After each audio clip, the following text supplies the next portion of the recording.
दोस्तों, पिछले सेशन से हमने शुरुआत की है कंजंक्शंस के टॉपिक के बारे में। तो एक ब्रीफ ओवरव्यू मैंने आपको पिछले सेशन में दिया था। तो पूरी प्लेलिस्ट का लिंक आपको इस वीडियो के डिस्क्रिप्शन में मिल जाएगा। सभी ग्रामर के फंडामेंटल टॉपिक्स जो भी हमने डिस्कस किए हैं, nouns, pronouns, adjectives, adverbs, verbs, prepositions वगैरह, कंजंक्शंस, ठीक है। तो इस सेशन में हम डिस्कस करेंगे कि जो कंजंक्शन की तीनों टाइप्स हैं, उसमें से पहली जो टाइप है कोऑर्डिनेटिंग कंजंक्शंस। कोऑर्डिनेटिंग कंजंक्शंस क्या होते हैं, कौन कौन से होते हैं, इनके बारे में हम डीपली डिस्कस करेंगे। तो सबसे पहले कोऑर्डिनेटिंग कंजंक्शंस क्या होते हैं। कोऑर्डिनेटिंग कंजंक्शंस जोड़ते हैं दो शब्दों को, फ्रेजेस को, इंडिपेंडेंट क्लॉजेस को या सेंटेंसेस को, जो उनके स्ट्रक्चर में इक्वल होते हैं। ठीक है, इक्वल इन स्ट्रक्चर का मतलब क्या हो गया, उनकी संरचना में समान होते हैं। ठीक है, जैसे सब्जेक्ट, वर्ब, ऑब्जेक्ट, ये सेंटेंस का स्ट्रक्चर होता है। तो जो पहले सेंटेंस का स्ट्रक्चर होगा वैसा ही स्ट्रक्चर दूसरे सेंटेंस का होगा। तो सिमिलर स्ट्रक्चर वाले सेंटेंसेस को जोड़ते हैं कोऑर्डिनेटिंग कंजंक्शंस। जैसे ही सैंग, आई डांस्ड। ही सैंग में आपका सब्जेक्ट और वर्ब है, आई डांस्ड में भी आपका सब्जेक्ट और वर्ब है। सिमिलर स्ट्रक्चर है दोनों सेंटेंसेस का, एंड से जोड़ दिया कि ही सैंग एंड आई डांस्ड, उसने गाना गाया और मैंने नृत्य किया। वी बोथ सपोर्टेड, ठीक है, और टुक केयर ऑफ हिम। अब यहाँ पे सब्जेक्ट है, ठीक है, वी बोथ सपोर्टेड, ये आपका सब्जेक्ट है और ये आपका वर्ब है, ठीक है, टुक केयर ऑफ हिम।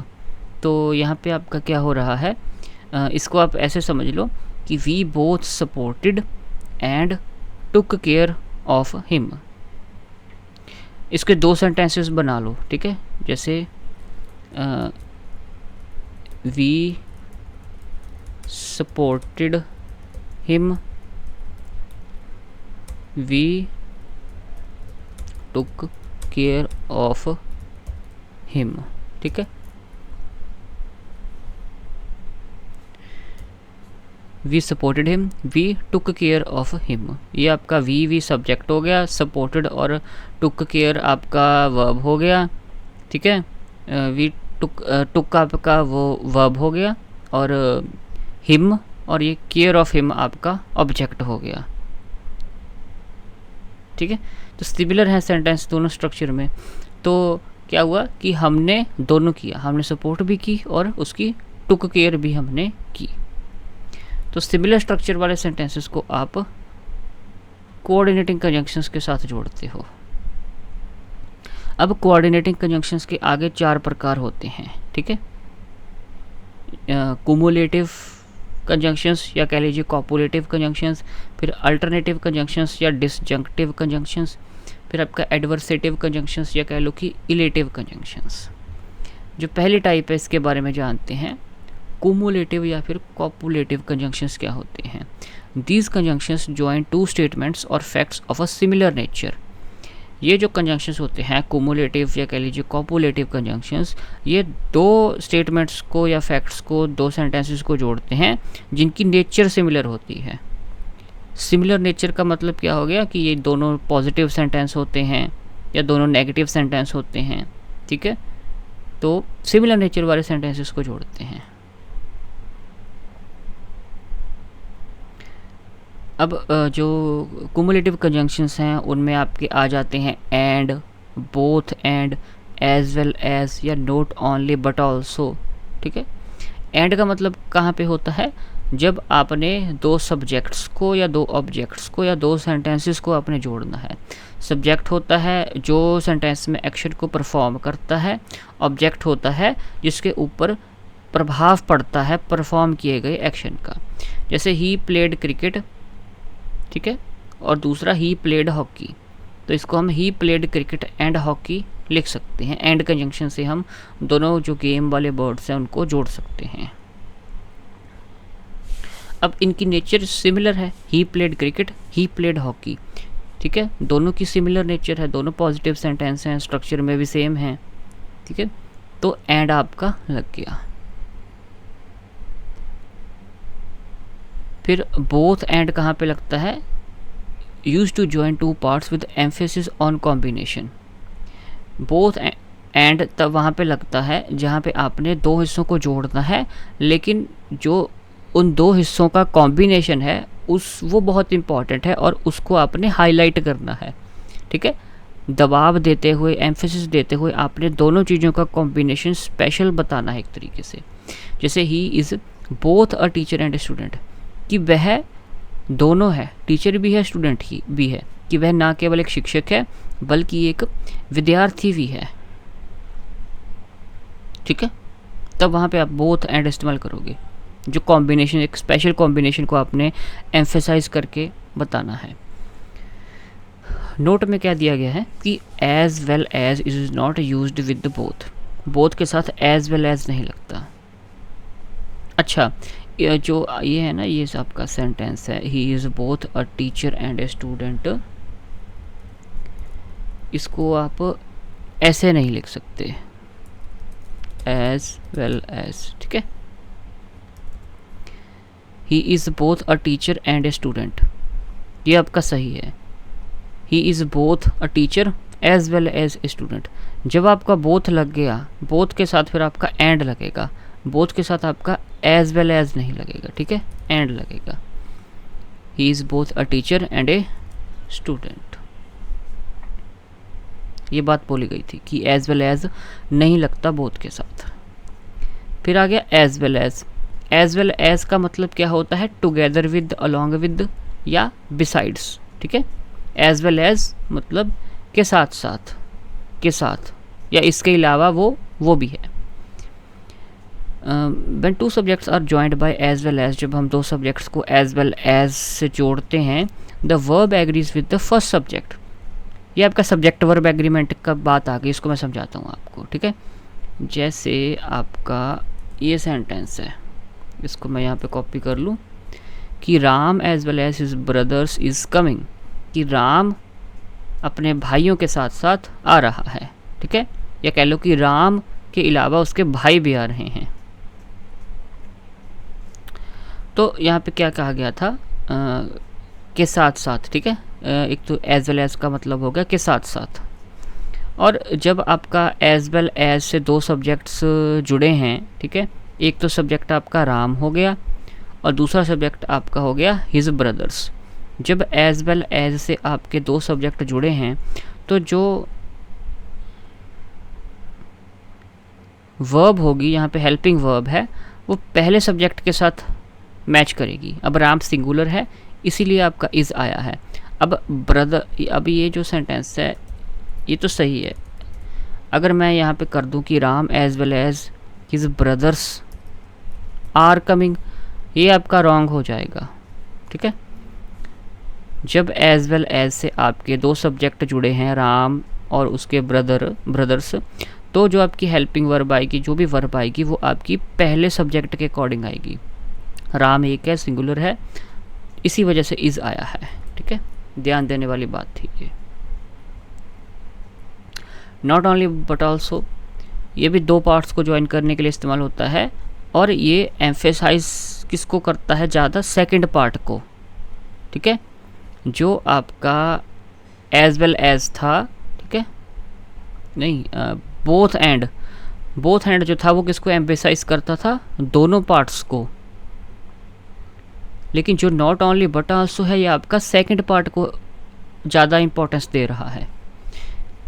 जैसे he is not only smart but also intelligent, कि वह न केवल समझदार है बल्कि बुद्धिमान भी है। तो सेकंड पार्ट जो है ना, कि वो इंटेलिजेंट है, उसको ज़्यादा तवज्जो, ज़्यादा उसको इम्पोर्टेंस, ज़्यादा वेटेज दी जा रही है। ठीक है, नॉट ओनली बट आल्सो में सेकंड पार्ट को ज़्यादा इम्पोर्टेंस दी जाती है। रहेगा याद। तो जो ये चारों थे ना, and, both and, as well as, not only but also, ये आपका कुमुलेटिव कंजंक्शंस थे, कुमुलेटिव कंजंक्शंस। ठीक है, जिसको कॉपुलेटिव कंजंक्शंस भी कह देते हैं, कि दो सिमिलर नेचर वाले फैक्ट्स को, स्टेटमेंट्स को जोड़ते हैं। अब आगे इसका सेकंड वो भी है हिस्सा आगे। ठीक है, फिर सेकंड सब टाइप आपकी आती है, एक मिनट आप कहीं भूल ना जाओ, इसको काफ़ी इसकी टाइप्स हैं, तो जरा हम ये देख लेते हैं।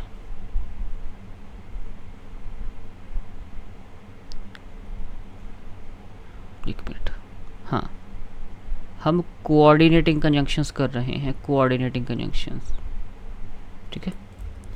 ये सभी टाइप्स जो हम डिस्कस कर रहे हैं ये कोऑर्डिनेटिंग कंजंक्शंस की हैं। तो कुमुलेटिव तो हमारी हो गई, अब हम अल्टरनेटिव करेंगे।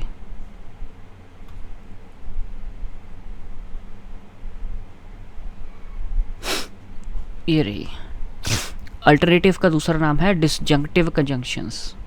क्या होते हैं ये कंजंक्शंस एक्सप्रेस करते, शो करते हैं दो अल्टरनेटिव्स के बीच में चॉइस की। तो आपको दो विकल्प दिए गए होंगे, जब आपको दो विकल्प दिए गए हों और आपने कोई एक चुनना हो, वहाँ पे आप अल्टरनेटिव कंजंक्शंस या कह लो डिसजंक्टिव कंजंक्शंस का इस्तेमाल करोगे। अल्टरनेटिव कंजंक्शंस की क्या एग्जांपल्स हैं, इसमें और आ जाता है, आइदर और आ जाता, ठीक है, ईदर और आइदर और आ जाता है, नीदर नॉर आ जाता है, अदरवाइज या फिर एल्स आ जाता है, जहाँ पे चॉइस है। और कहाँ पे इस्तेमाल होता है, जब आपने दो ऑप्शंस में से किसी एक को चुनना हो, ठीक है, एक चॉइस करनी हो आपने। राम और Mohan will play the cricket, Ram या मोहन खेल में खेलेंगे। राम और Mohan will play in the game, कि राम या मोहन खेल में खेलेंगे, ठीक है, राम या मोहन दोनों में से कोई खेल में खेलेगा। फिर इधर और कहाँ पे यूज़ होता है, when both alternatives are equally emphasised, जब दोनों जो भी चॉइसेस हैं आपके पास, दोनों अल्टरनेटिव्स जो आपके पास अवेलेबल हैं, दोनों बहुत इंपॉर्टेंस रखते हैं और बराबर इंपॉर्टेंस रखते हैं। जैसे इधर राम और Mohan will play the game, या तो राम या मोहन खेलेंगे, ठीक है, इनके अलावा और कोई नहीं खेलेगा। सिंपली जब और का इस्तेमाल कर रहे हो तब आप ज़्यादा इंपॉर्टेंस नहीं दे रहे दोनों ऑप्शंस को, भी कोई भी खेल लेगा, कोई एक इम्पॉर्टेंट नहीं है या दोनों इम्पॉर्टेंट नहीं हैं। राम और Mohan will play in the game, भी दोनों में से कोई भी खेल लेगा, आप इम्पोर्टेंस नहीं दे रहे। लेकिन जब आप इधर और का इस्तेमाल कर रहे हो ऑप्शंस में, तब आप दोनों को बराबर इंपॉर्टेंस दे रहे हो, इधर राम और Mohan will play in the game, कि या तो राम खेलेगा या फिर मोहन, इनके अलावा फिर और नहीं कोई खेलेगा, यही दोनों इंपॉर्टेंट हैं। फिर नीदर नॉर आता है। नीदर नॉर कहाँ पे इस्तेमाल होता है, जब आपने दोनों ऑप्शंस को रिजेक्ट कर देना है कि दोनों में से कोई नहीं। Neither Ram nor Mohan will play cricket, ना तो राम और ना ही मोहन क्रिकेट खेलेंगे, दोनों में से कोई नहीं खेलेगा, ठीक है, दोनों ऑप्शंस को आपने मना कर दिया। अदरवाइज या फिर एल्स कहाँ पे इस्तेमाल होगा, use to show the consequence if an action is done और नॉट डन। अदरवाइज या एल्स वहाँ पे इस्तेमाल होता है जब आपने शो करना हो कि अगर आप ये काम करोगे या नहीं करोगे तो उसका नतीजा क्या निकलेगा। जैसे walk fast otherwise you will miss the train. अब वॉक फास्ट कहा गया है, जल्दी चलो, अगर आप जल्दी नहीं चलोगे तो उसका नतीजा क्या निकलेगा, you will miss the train. तो जब आपने पहले में कोई बात कह दी और दूसरे सेंटेंस में उसका नतीजा बता दिया, तो आप रिज़ल्ट बता दिया, कॉन्सिक्वेंस बता दिया, तब आप अदरवाइज़ या फिर एल्स का इस्तेमाल करोगे। एल्स का मतलब या अदरवाइज़ का मतलब होता है अन्यथा, वरना। Walk fast otherwise you will miss the train, कि जल्दी चलो वरना तुम ट्रेन मिस कर दोगे। फिर आपकी तीसरी सी टाइप आ जाती है कोऑर्डिनेटिंग कंजंक्शंस की। तीसरी आपकी टाइप है एडवर्सेटिव कंजंक्शंस। एडवर्सेटिव कंजंक्शंस क्या कहते हैं, ये कंजंक्शंस ज्वाइन करते हैं कैसी स्टेटमेंट्स को, जो एक दूसरे से उल्टी होती हैं, विपरीत, ऑपोजिट या कंट्रास्टिंग स्टेटमेंट। कह लो कि पहली स्टेटमेंट में कोई पॉजिटिव बात कह दी, दूसरी में नेगेटिव, या पहली में नेगेटिव बात कह दी, दूसरे सेंटेंस में पॉजिटिव। तो जो ऑपोजिट कंट्रास्टिंग स्टेटमेंट्स होती हैं, सेंटेंसेस होते हैं, उनको आपके एडवर्सेटिव कंजंक्शंस जोड़ते हैं। तो एडवर्सेटिव कंजंक्शंस में आपका आ जाता है but, still, yet, nevertheless, whereas, while, only. But कहाँ पे यूज़ होता है, जब आपने कॉन्ट्रास्ट को, कोई ऑपोजिट बात को बताना होता है, इंट्रोड्यूस करना होता है कि राम इज़ इंटेलिजेंट, राम बुद्धिमान है। He does not stand first in class, वह कक्षा में प्रथम नहीं आता। पहले में पॉजिटिव बात कह दी कि वो इंटेलिजेंट है, बुद्धिमान है, दूसरे में इसको काट दिया ऑपोजिट बात कह के कि वो फर्स्ट नहीं आता क्लास में, बुद्धिमान तो है। तो आप बट इस्तेमाल करोगे, लेकिन कि Ram is intelligent but he does not stand first in the class, Ram बुद्धिमान है लेकिन वह कक्षा में प्रथम नहीं आता। दोनों आपकी ऑपोजिट स्टेटमेंट्स होंगी, ठीक है। जब आपने कॉन्ट्रास्टिंग वाली बात को इंट्रोड्यूस करना था ना कि he does not stand first in the class, उसके आगे आपने बट लगा दिया। स्टिल और येट कहाँ पे लगता है, ये शो करता है earlier situation has not changed, कि पहले जो भी स्थिति थी, जो भी सिचुएशन थी, वो अभी तक चेंज नहीं हुई है, वैसी की वैसी ही है। My brother cheated me, still I respect him, कि मेरे भाई ने मुझे धोखा दिया, फिर भी मैं उससे उसका सम्मान करता हूँ। तो पहली वाली जो स्थिति है रिस्पेक्ट देने की, वो चेंज नहीं हुई, इसकी बजाय कि उसने चीट किया है, ठीक है।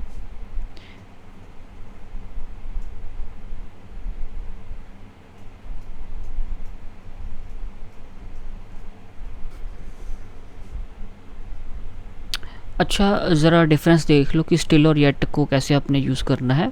कि अगर ये कहो कि एक सेंटेंस ले लेते हैं कि my brother cheated me yet I respect him, ठीक है। या फिर my brother cheated me still I respect him. Still लग के तो ये हो गया कि my brother cheated me still I respect him, कि मैं अभी भी उसकी इज्जत करता हूँ या करती हूँ, ठीक है। तो ये प्रेजेंट में भी ये कंटिन्यू हो रहा है काम, ठीक है। स्टिल आई रिस्पेक्ट हिम, कि अब भी मैं उसकी रिस्पेक्ट करती हूँ। लेकिन अगर यहाँ पे येट इस्तेमाल हो जाता कि my brother cheated me yet I respect him, ठीक है, तो इसका मतलब क्या हो गया कि my brother cheated me but at the same time I respect him, ठीक है। लेकिन मैं उसकी कि मेरे ब्रदर ने मुझे चीट किया लेकिन मैं उसकी रिस्पेक्ट करती हूँ। तो थोड़े से यूज़ में ये सिमिलर ही हैं, बस आप ये याद रख लो कि जो स्टिल है आपका, स्टिल आपका तब यूज़ होगा जब आप ये एम्फेसाइज कर रहे हो कि जो सेकंड पॉइंट है वो ट्रू है डिस्पाइट द फर्स्ट, कि सेंटेंस के पहले हिस्से में चाहे जो भी हुआ है माई ब्रदर चीटेड मी, लेकिन सेकंड पार्ट सेंटेंस का ट्रू है कि आई रिस्पेक्ट हिम, कि चाहे उसने चीट किया चाहे नहीं किया, मैं अभी भी उसको रिस्पेक्ट करती हूँ, ठीक है। कि सेकंड जो पार्ट है वो ट्रू है स्टिल के केस में। येट कहाँ पे इस्तेमाल होता है, जब आपने बहुत तगड़ा कॉन्ट्रास्ट देना है, ठीक है, जब आपने बहुत ज़्यादा तगड़ा कंट्रास्ट देना है। तो ये आपका स्टिल और येट का ना, वैसे आपका इस्तेमाल करने से आपको क्लियर पता लग जाएगा कहाँ पे ये आपकी कॉमन सेंस बन जाती होती है जब प्रैक्टिस करती होती हो। ज़्यादा ना सोचो इसके बारे में। फिर आता है नेवरथलेस। नेवरथलेस का मतलब होता है despite what has been said, ठीक है, कि जो कहा गया है उसके बावजूद। He did not have any invitation card, nevertheless he attended the party, उसके पास निमंत्रण पत्र नहीं था लेकिन उसके बावजूद वह पार्टी में शामिल हुआ, ठीक है, के बावजूद नेवरथलेस का मतलब होता है। वेयर एज और वाइल का क्या मतलब होता है कि ये आपका कंट्रास्ट या कंपेयर करने के लिए इस्तेमाल होता है, तुलना करने के लिए या विरोध करने के लिए, ठीक है।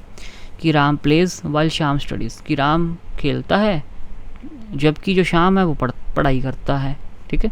दोनों कॉन्ट्रास्टिंग आइडियाज़ हैं और राम और शाम को कंपेयर किया जा रहा है। यहाँ पे वेयर एज भी इस्तेमाल कर सकते हो कि राम प्लेज वेयर एज शाम स्टडीज़, कि राम खेलता है जबकि जो शाम है वो पढ़ाई करता है। ओनली कहाँ पे इस्तेमाल होता है, इसका मतलब होता है एक्सेप्ट दैट, सिवाय इसके कि। He wanted to join only he was tired, कि वो शामिल होना चाहता था। He wanted to join only he was tired, वो शामिल होना चाहता था लेकिन वह थका हुआ था। He wanted to join only he was tired, कि वो ज्वाइन करना चाहता था लेकिन वो कर नहीं पाया। क्यों? क्योंकि वो सिर्फ टायर्ड था, इसी वजह से वो शामिल नहीं हो पाया। तो कुछ कंजंक्शंस आपको कंफ्यूज कर सकते हैं, आई नो, लेकिन आप प्रैक्टिस के साथ आपको आ जाएंगे। प्रैक्टिस भी हम शुरू करेंगे, ये आपका पार्ट्स ऑफ स्पीच का आखिरी टॉपिक है कंजंक्शंस। इसके बाद हम जो भी हमने प्रीवियस टॉपिक किए हैं नाउन से लेके ये कंजंक्शंस तक 8 टॉपिक्स, इनके ऊपर प्रैक्टिस एक्सरसाइजेस हम करेंगे। फिर बारी आती है इलेटिव कंजंक्शंस, ये आपकी कोऑर्डिनेटिंग कंजंक्शंस की ही 4th कैटेगरी है। ये कंजंक्शंस क्या करते हैं, cause and effect relationship show करते हैं, ठीक है। One statement can be inferred from another, कि एक स्टेटमेंट को आप, एक वाक्य का निष्कर्ष आप दूसरे वाक्य से निकाल सकते हैं पढ़ के। कॉज कारण हो गया, इफेक्ट उसका प्रभाव हो गया। तो ये इलेटिव कंजंक्शन आपको बताएंगे कि कौन सा सेंटेंस कारण था और उसका क्या प्रभाव पड़ा, ये दूसरा सेंटेंस बताएगा। कुछ इलेटिव कंजंक्शंस की आपकी है एग्जांपल कि that's why, therefore, so. All three have similar meaning. अब ये देख लो कि 3 वर्ड्स हैं, इलेटिव कंजंक्शंस आपके 3 हैं, लेकिन यहाँ पे बोल दिया कि सिमिलर मीनिंग्स हैं। अब बंदा क्या करे? तो प्रैक्टिस के साथ ही आप इनको कर पाओगे। देयरफॉर इज़ फॉर्मल, देयरफॉर थोड़ा सा फॉर्मल है। सो इज़ कॉमनली यूज्ड, और ज़्यादातर जो स्पोकन इंग्लिश है, ठीक है, ज़्यादातर लोग सो का इस्तेमाल करते हैं।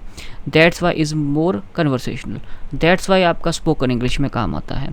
देयरफॉर फॉर्मल है, जिसको ऑफिशियल कह देते हैं। सो आपका ये ज़्यादातर लोग इसका इस्तेमाल करते हैं लिखने में। दैट्स वाई का इस्तेमाल बोलने में करते हैं। तो सिर्फ वे ऑफ इस्तेमाल करना, उसको यूज़ कैसे करते हैं, इन्हीं के बेसिस के ऊपर इनको तीनों को डिफरेंशिएट कर दिया। लो बताओ, मीनिंग इनका सिमिलर है, लेकिन इनको यूज़ कैसे किया जाता है, ठीक है, उसके ऊपर इनको 3 कंजंक्शन निकाल के दे दिया इलेटिव। ठीक है, वैसे स्टिल और येट का केस था कि इस्तेमाल करने के ढंग में बस है, मीनिंग उसका सेम है, सिर्फ इस्तेमाल करने का ढंग अलग है। तो इलेटिव कंजंक्शंस क्या होते हैं? जो कॉज एंड इफेक्ट रिलेशनशिप बताते हैं। It is raining, that's why there will be no match. बारिश हो रही है इसलिए कोई मैच नहीं होगा। तो मैच क्यों नहीं होगा? ये मैच नहीं होगा, ठीक है, there will be no match, match नहीं होगा, ये इफेक्ट है, प्रभाव है ये। लेकिन ये प्रभाव किस कॉज का, किस कारण का पड़ा? क्योंकि बारिश हो रही है। तो इट इज़ रेनिंग आपका कारण है, कॉज, और there will be no match effect है, प्रभाव है। तो दैट्स वाई हमें बता रहा है ना कि कौन सा आपका कॉज है, कौन सा आपका इफेक्ट है। Therefore he was a thief, therefore he was punished. अब पनिशमेंट क्यों मिली? कारण क्या था? He was a thief. तो जो कारण था इसकी, आपको इफेक्ट क्या पड़ा कि उसको पनिशमेंट मिली। ठीक है, he was not well, he was not well, so he could not play the match. वह स्वस्थ नहीं था, उसकी सेहत नहीं, ठीक नहीं थी, वो ख़राब थी, ठीक है, बीमार था, इसलिए वह मैच खेल नहीं सका। तो यहाँ पे आपका मैच क्यों नहीं वो खेल सका? कारण क्या था? कॉज आपकी बनेगी ही वॉज नॉट वेल, और इसका प्रभाव क्या पड़ा कि वो could not play the match. तो ये आपको इस तरीके से कॉज एंड इफेक्ट रिलेशनशिप बताते हैं, दैट्स वाई, देयरफॉर, सो। ठीक है, तो ये आपकी सेकंड टाइप कैटेगरी शुरू हो गई कंजंक्शंस की, सबऑर्डिनेटिंग कंजंक्शंस। तो अभी तक जो हमने डिस्कस किए थे ना कंजंक्शंस, कॉपुलेटिव, एडवर्सेटिव, ठीक है, और ये आपके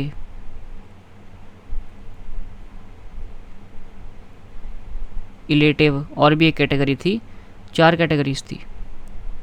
तो ये अभी तक हमने सभी कोऑर्डिनेटिंग कंजंक्शंस डिस्कस किए हैं। नेक्स्ट सेशन में हम सबऑर्डिनेटिंग कंजंक्शंस डिस्कस करेंगे। सबऑर्डिनेटिंग कंजंक्शंस भी आपके ये 8 प्रकार के सबऑर्डिनेटिंग कंजंक्शंस हैं। तो अभी अभी हमने जो डिस्कस किया था वो मैं आपको बता दूं।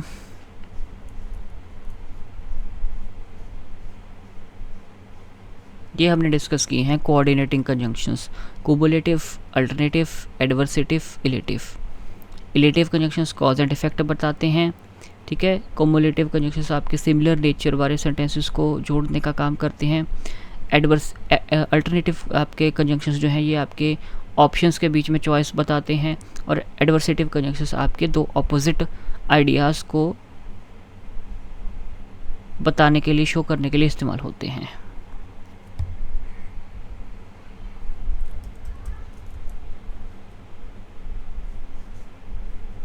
ठीक है, 2 अपोजिट या कंट्रास्टिंग स्टेटमेंट्स को जोड़ते हैं। तो नेक्स्ट सेशन में हम डिस्कस करेंगे ये सबऑर्डिनेटिंग कंजंक्शंस जो है। तो आप चैनल को सब्सक्राइब कर सकते हैं, वीडियोस को शेयर कर सकते हैं। कोई भी आपको क्वेश्चन पूछना है, डाउट है, तो आप कमेंट सेक्शन में पूछ सकते हैं। कोई फीडबैक आप देख सकते हैं कमेंट करके। वीडियोस को शेयर कर सकते हैं, अपने व्हाट्सएप स्टेटस पे, इंस्टाग्राम पे लगा सकते हैं। I will be really thankful to you, and मिलता हूँ नेक्स्ट वीडियो के साथ। सबऑर्डिनेटिंग कंजंक्शन डिस्कस करेंगे। पिछले पूरे सेशंस का प्लेलिस्ट का लिंक इस वीडियो के डिस्क्रिप्शन में है। See you next time, until then take care.